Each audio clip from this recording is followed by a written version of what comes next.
we're looking at a world where arms control may not be enough.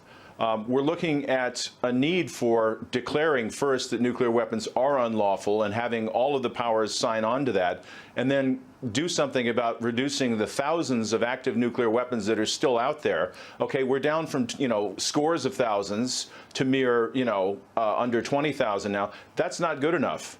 We have to bring it down into the low hundreds, and then we have to get rid of them entirely. And that's not going to be an easy process, and it's not going to be a quick one.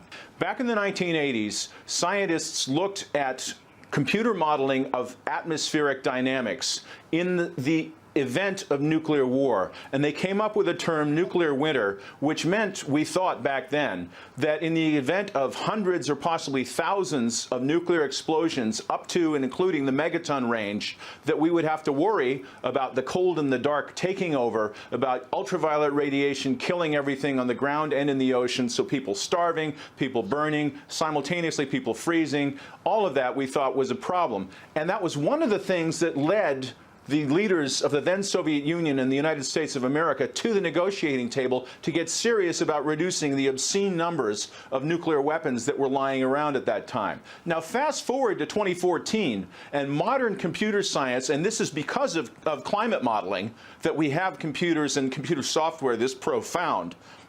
We now know it only takes about 100 Hiroshima-sized weapons, and that's nothing. That's an aggregate total of 1.5 megatons of nuclear explosive force. If we pop that off, we end civilization as we know it. And that's exactly why Alice is right. The INF ain't enough. New START ain't enough. We've got to look at a whole new way of getting down below 1.5 megatons of global nuclear capability. We have to do it. We are under the gun, literally, because right now, if Pakistan and India decided they don't like each other to the point where they will exchange nuclear weapons, civilization ends.